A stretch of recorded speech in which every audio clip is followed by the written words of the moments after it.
Mountain, Island, Lightning Bolt, Spell Pierce, Switchblade, Stab Wound, Red Mage, Blue Mage. Clap. Synchronize the claps. 3, 2, 1. It doesn't work and it doesn't make sense. Whatever. You know what?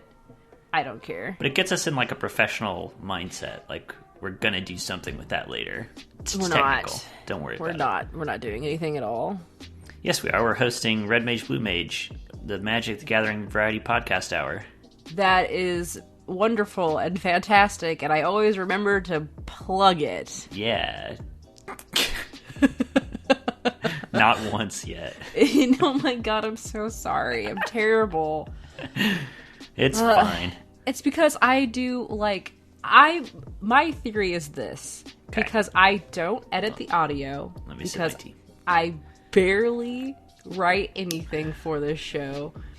Because you handle all the Twitter, and I just show up and eat an egg and fart and talk about goblins. Because I don't actually, like... Don't look sad. Don't look sad at me. Oh, God. But you know what I'm saying? Yeah. You don't actually care. I don't work as hard as you, who work so hard, and you're so strong and amazing. You're reaching, kid. Anyway, this is Red Mage, Blue Mage. I'm Amber and I play red. I'm Kenny and I play blue. Alright, well, this is good. This is good, actually. I've got you in a spirit of, like, feeling like you need to atone for things. And that maybe you owe me something in return. Because what I want to do now, you've had your go at writing about Nicole Bolas and his dragon-sized chair and his dragon-sized mug. I have written a disgusting piece of fan fiction. So, can I ask you a question? Yeah. Is it supposed to be funny? Is my story supposed to be funny? Yeah. No, it's supposed to be serious. Okay. Don't lie to me. I am deadly serious, just as this incredible tale I've woven. Okay. Alright.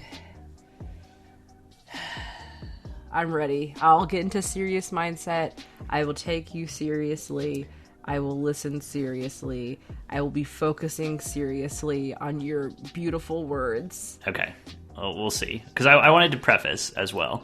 The last few episodes, prior to the most recent combat phase, you and I were reading Kate Elliott's Chronicles of Bolas, the twins. Right. And we point out things that we liked about it, but we were mostly pretty critical of it, I would say. You think? Yeah, I mean, yeah. We were. And I just wanted to say, this thing that I have written is a draft, but I am not trying to shield myself from criticism. I'm putting this out there into the world, so any criticism you or other people have for it is valid. I mean, you literally are reading it to me, who cannot hold back criticisms. Our listeners also. I mean, yeah, but they never talk to us. Why don't you guys talk to us? Talk to us. Tweet at us. Yes, at Red... What's our Twitter? Red, Blue, and TG. You're making such a strong case. That was not an act either. I looked into your eyes. I saw the earnestness. Just grasping for knowledge. The void in my skull needed to be filled, and I'm not going to finish this sentence. Anyway, right. Okay, so this is a first draft. Yes. This is you're a serious attempt. You're trying to actually craft a story. Like, not like me, who, like... It was a parody. Parody, okay. Right. No, this is not parody. Okay.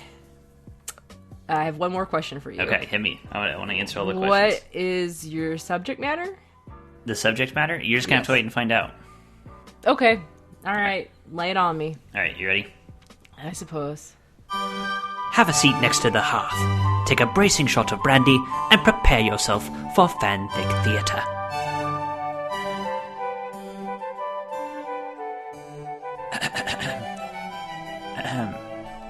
I'm nervous now. I know, right? It's really scary when you have to share, even if it's a stupid parody thing.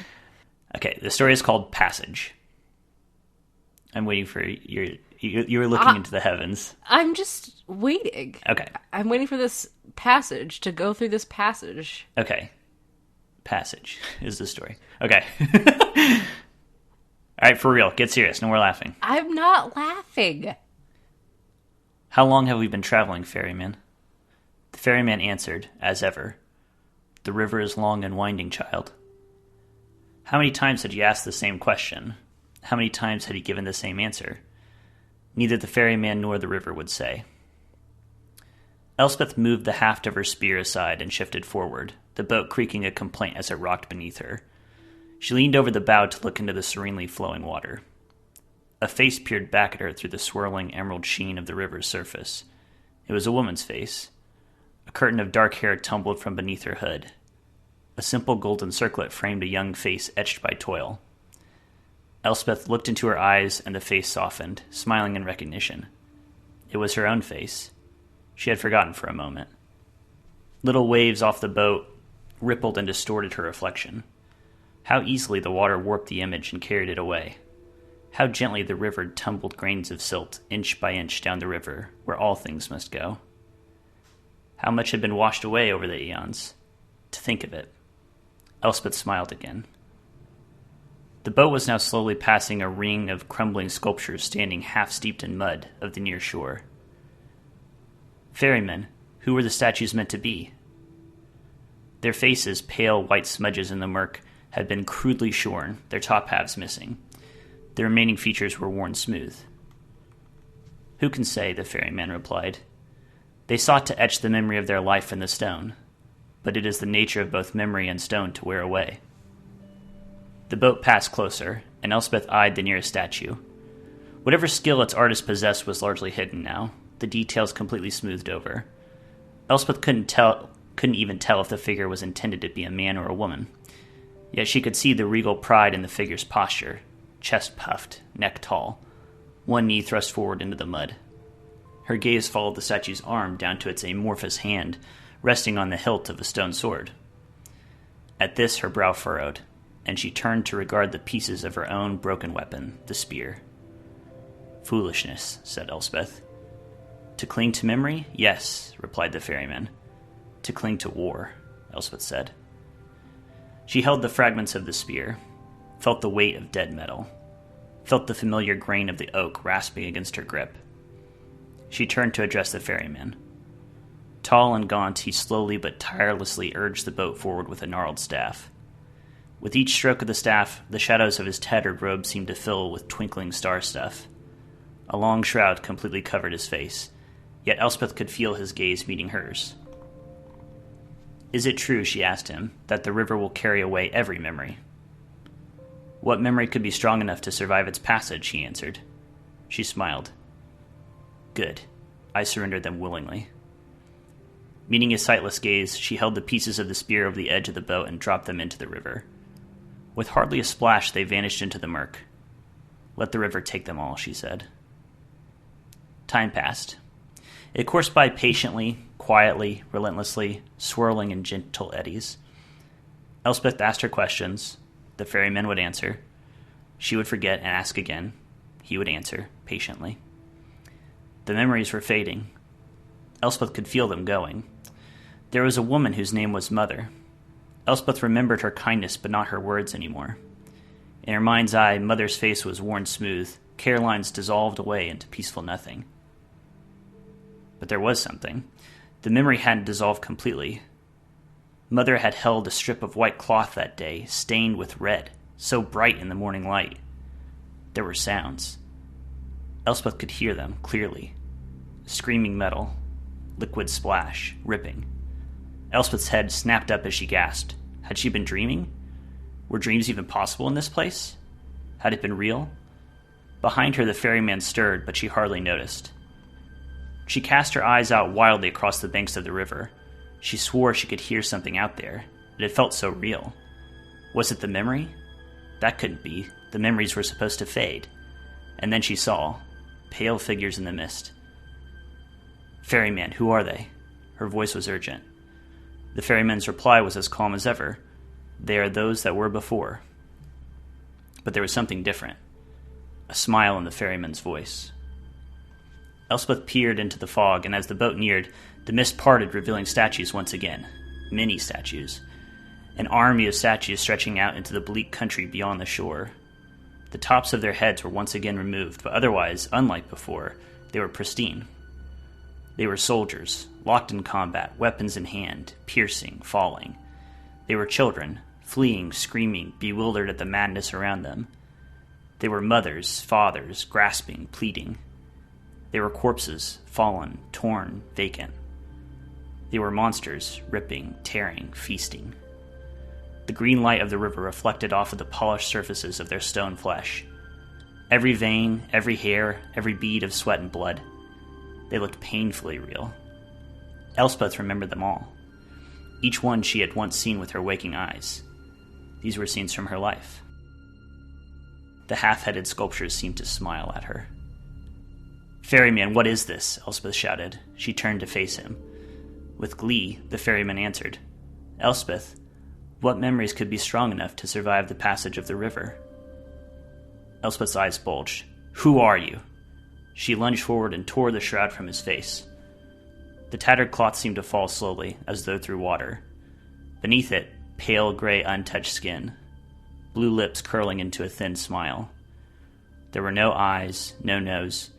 The upper half of the pretender's face dissolved away into inky black smoke, coalescing into jagged obsidian horns that framed nothingness where a face should have been. Elspeth looked into the smoke billowing out from the faceless nothing. She clenched her fists. "I have heard of you, Ashiok." And I have learned much of you, Elspeth, chosen of the sun. It was not one voice now, but a chorus, echoing up through that maddening void. Elspeth spat at the name of the sun. "I do not serve him anymore. What is this place?" Ashiok's blackened talons still grasped the ferryman's gnarled staff. They made a wide, sweeping gesture with it to the faintly glowing river and the desolation beyond.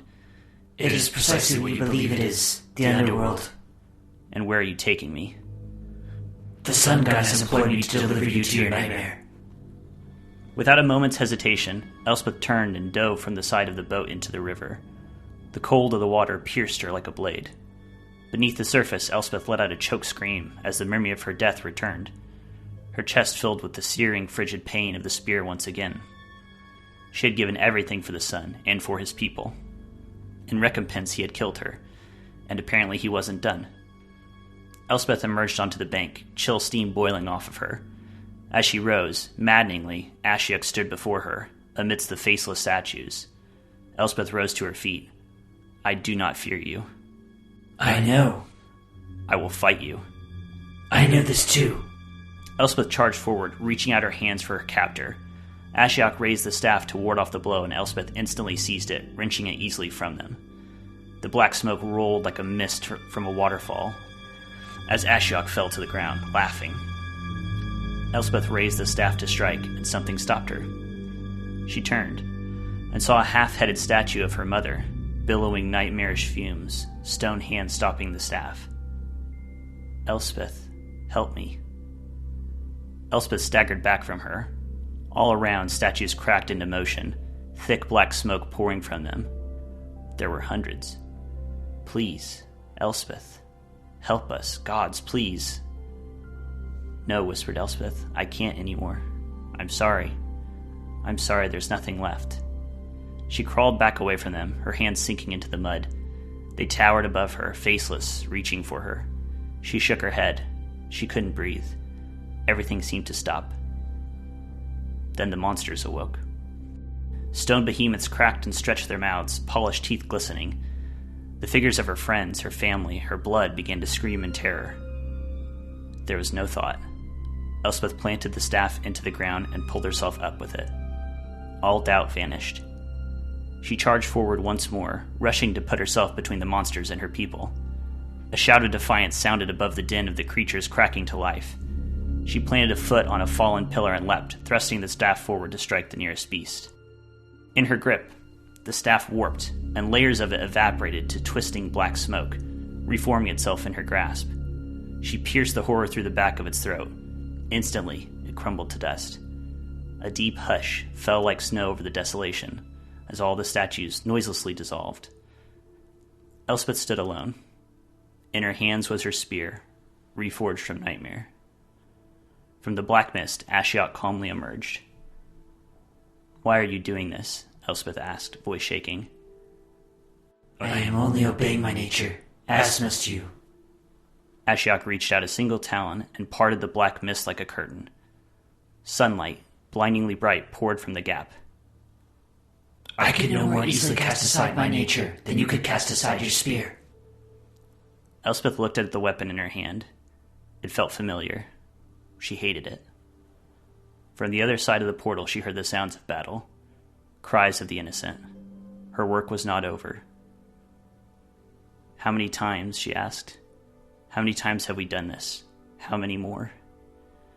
As she walked through the portal, Ashiok smiled. The river is long and winding, child. The end.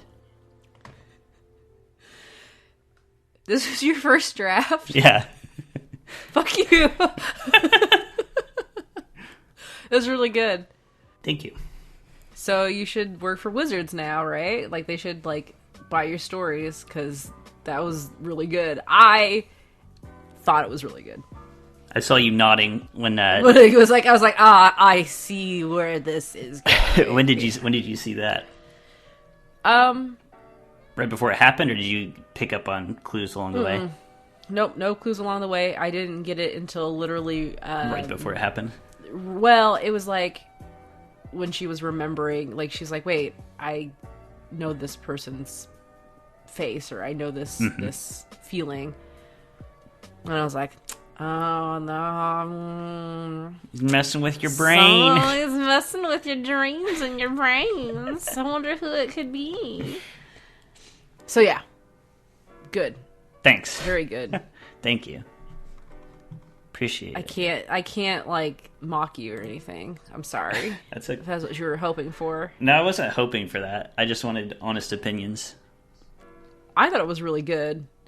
I could follow along. I was actually focused on it. Nothing made me laugh. That's good.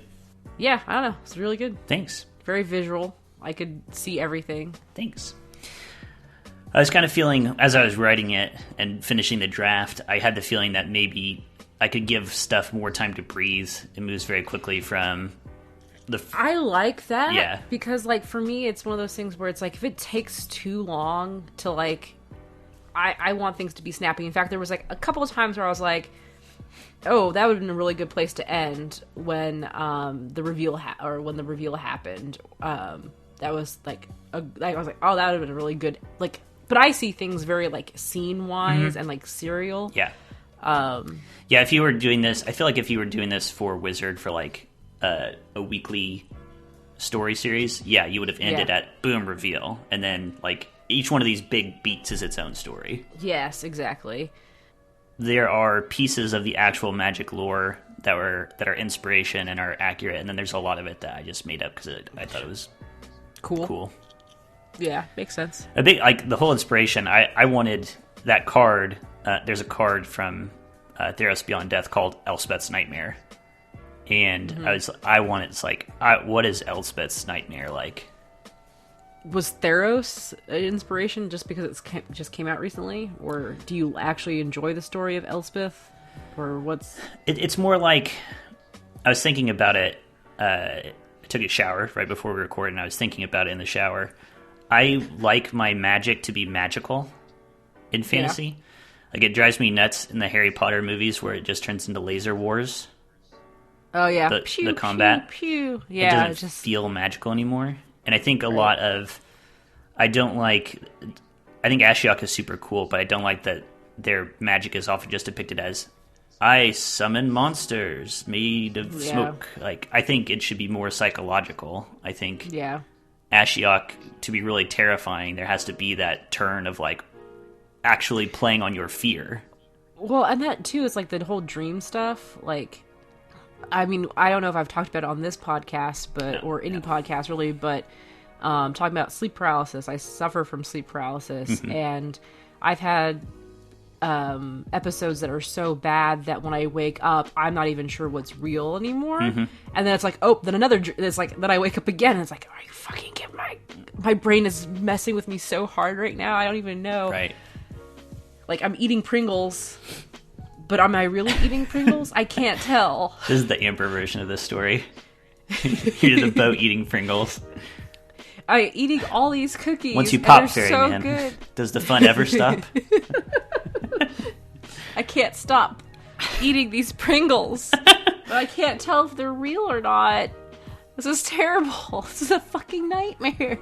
Man. But yeah, I think the dream messing psychological horror is sometimes far more disturbing than Oh, it definitely is. Physical horror. Yeah, it's gonna stay with you way more. But I don't know. I think you can do a good job combining that psychological horror with like still cool things. Like I still wanted to have like a fight happen here. It was actually, I thought it was important in the story. Like Elspeth's thing is she can't not fight. Right. Well, good job. A+. Thanks. Ship it off, sell it, put it on t-shirts. All right. rmbmmerch.com. It's not a real site. We do have merch though. Yeah, it's what is the website? Just go. TeePublic? Yeah. TeePublic. It's on our Twitter. Is it? Yeah. Okay. I'll take your word for it. All right. So, are you ready for some silly funness? Yeah, I'm ready to make a joke or two or five. Okay. Or not, because I'm not good at making jokes. So Shut up. Get in the bus. What? What bus? I don't want to go. Destination no. Flavor Town. Oh yeah. Welcome to Flavor Town. Home of the creamiest flavors inside of Berlin. I can't run. It is a Lurgoy. It is a Lurgoy. Flavor Town. Okay. Is it the song? I don't know. No, it's... Oh yeah. Oh yeah. Oh yeah, I forgot. Oh yeah, I forgot. All right. So... Yes. I'm looking at the notes. Mm-hmm. Are we trying to first pick planeswalkers and then take a quiz? Yeah. I'm ready. You're ready? No, I'm ready. Oh, you're ready. You're at ready. Oh, do we have to actually pick a... Okay, so what's happening right now? I'm getting way ahead of myself. I'm taking over the segment. And I'm just going to ask questions and say things out loud or just barrel forward and not even acknowledge you, because right now my screen's so tiny I can't even see you anymore because I have 3 windows up and all of it is a Johnny right now. So I'm looking at a list you've done through Scryfall, and you've just put all of the planeswalkers up, essentially. Mm-hmm. And we're trying to pick a planeswalker card or a planeswalker. Either one. I think just picking a character is okay. Although sometimes, the different cards represent very different kinds. Like, I'm thinking about a John and a Johnny Vengeance. Those are very different. I feel like it's almost like blasphemous for me to choose a planeswalker that represents me. Like, why? Is the most like me. Because I already have a planeswalker card. You made it. Goblin right. Queen. Amber, Queen of Goblins? Lord of Goblins? I don't remember what we put. No, I don't remember what it was either. See, it doesn't matter. There's is there a planeswalker that is has short-term memory loss? The Wanderer, I guess. Oh, okay. Maybe I'm like the Wanderer. I am also very mysterious and have no face. And a big hat. Are you going to say Nicole Bolas for yourself? Nope, I don't think that represents me very well, actually.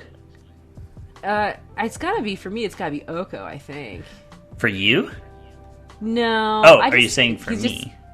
No, I'm saying for me. What? But actually, it's just because I like his abs, so that's... I thought you were going to say because you're overpowered. I think it has to be Tybalt, doesn't it? Yeah, I thought of that for you, too. There isn't a fucking... Yeah, you know what? You are mean to me. I'm nice to you. Question mark.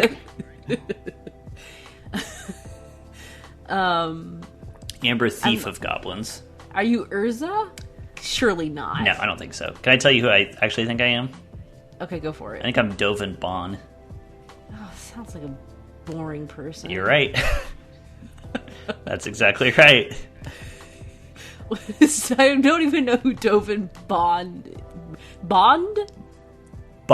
Like Dovin James Bond. Bond? No, Baan. Like Bun? Baan. It's Baan. I have to be a Tybalt because making this podcast must put you through some great That's what I'm things. saying. I go through excruciating work to bring you joy, and then you just give me pain. So Dovin Baan. Baan. Like non, but bon. So like bun. Sorry.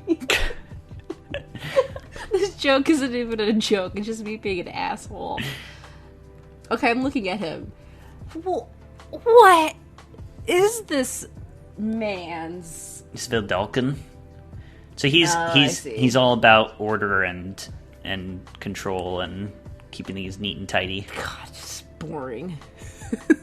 Sorry. It nailed me on the head. So, I don't know anything about this character, this Planeswalksman's. What's his deal? He's Chandra's enemy. He's like Oh, that also makes sense. he's like responsible for putting her mom in jail and Her mom is who again? Pia Nalar. You're making eyebrows. Pedinar? Let's go ahead and take this quiz. So, I'm Tybalt. Okay, I'm Dovin Baan. Boring, I know. Alright, are you in there? No! God! Calm down. I don't want to sign up to play I take it back. Buzz. What? You take what back? Soren. I want to be a Johnny Vengeant. I want my revenge right now. Let's start. Ever wonder what planeswalker you would be? Well, wonder no longer. Find out now. Okay, I'm clicking the button. I did too. Are you a boy or a girl? Now, It doesn't matter. Yeah, it says it gives you option boy, girl, or doesn't matter. Doesn't matter. It doesn't matter. Doesn't matter. Fuck. No. Holy Pick a shit. weapon.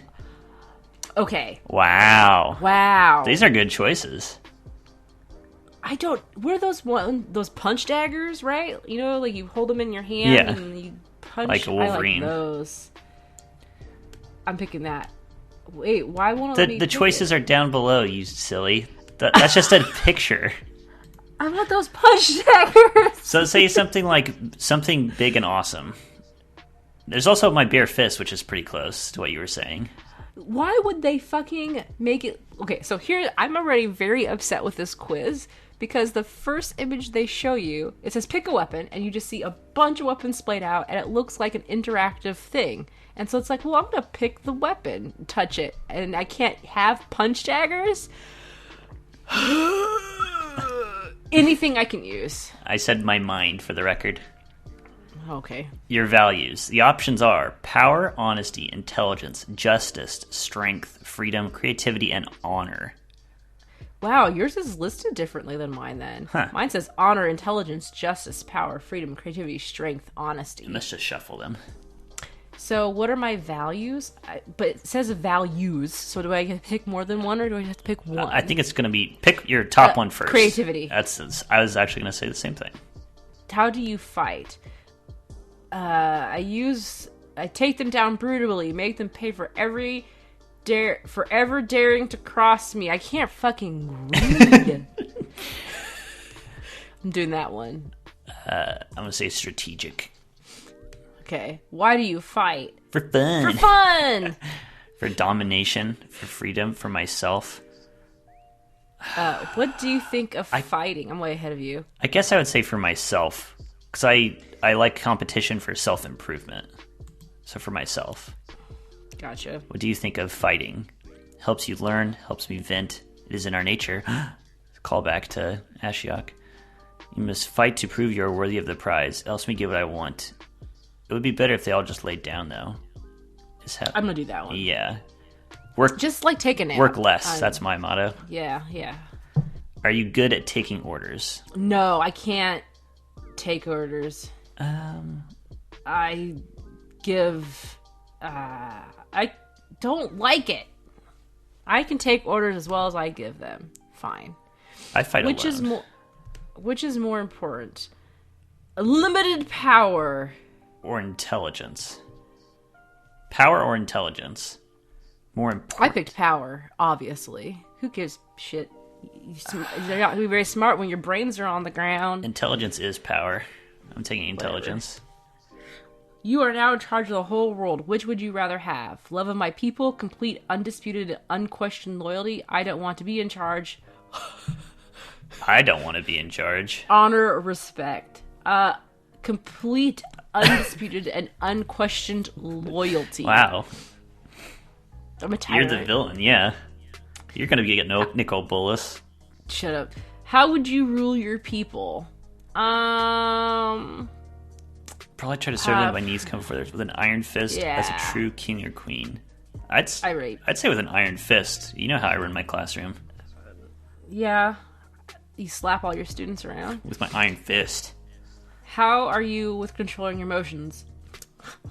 I bottle them up until they can be properly channeled in a way that's beneficial. I don't. Emotions. I can control myself up to a certain point. Like, are we being real or are we doing my persona? I'm being real with my answers. Okay, well, I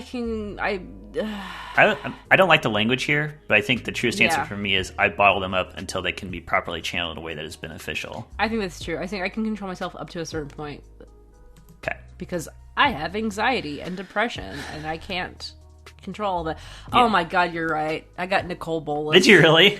Yes, Screenshot that shit. Yes. I got it. I'll screenshot it. There, I did it for you. What'd you get? I got Liliana. Gross. You're most like Liliana. Liliana is very clever and wins by any means necessary, regardless of morals. She tends to manipulate and corrupt to get her way. She doesn't consider herself evil. She just knows what she wants. Are you going because in the story Nicol Bolas takes control of Liliana? Yeah. Wait, where's my description? It doesn't say anything about it. Go back. Did you skip it? No, I gotta take it again. You can just read for your description. We can just reference people back to your fan fiction about Nicol Bolas. That's what you're like. Yeah, you're like a whiny baby who throws coffee at the wall. Exactly, like literally what I just did. Oh, I gotta do it again. Is exactly how I am as Nicol Bolas. Except an old man. No, I missed my answer results. I don't want to be in the prison realm. No. My brother is annoying. He just stares at trees. And meanwhile, trees fall on me, and I can't get up. Trees are the enemy. I will be more powerful than the sun, and then I'll burn the trees.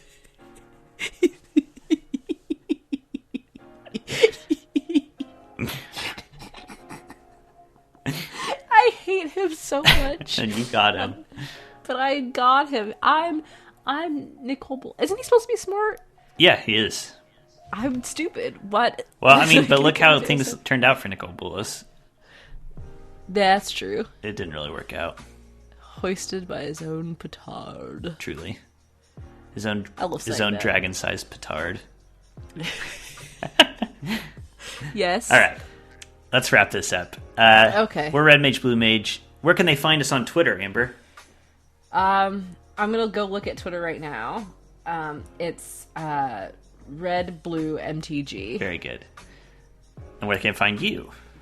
Let me go back to Twitter and look it up. It's at Rocket Orca. And Amber, if you're into role-playing games, she is on a stream right now. She's playing a game of Zweihander with some cool people. Yeah, so that just started. It's on Monday nights. I don't know when this episode's going to come out, because there's only 10 episodes that we're airing. Probably in the middle of it. Yeah.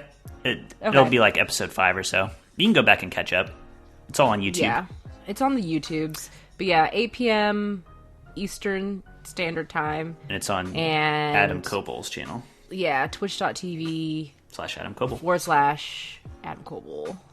It's good. Of the Dungeon World fame. Yeah, so if you like fantasy stories, like the ones we talked about here, go check that out. It's a good time. Yeah. Also, who are you, Kenny? I'm at Wolfmere. I'm gonna send my story off to Wizards, and I'm never gonna see you guys again. Wow. Suckers. I see how it is. That's fine. I truly am Liliana, seeking out my own ends. regardless of the morals. All right, I want to go now. All right. Bye-bye. Bye. I've got Nicole Bolas.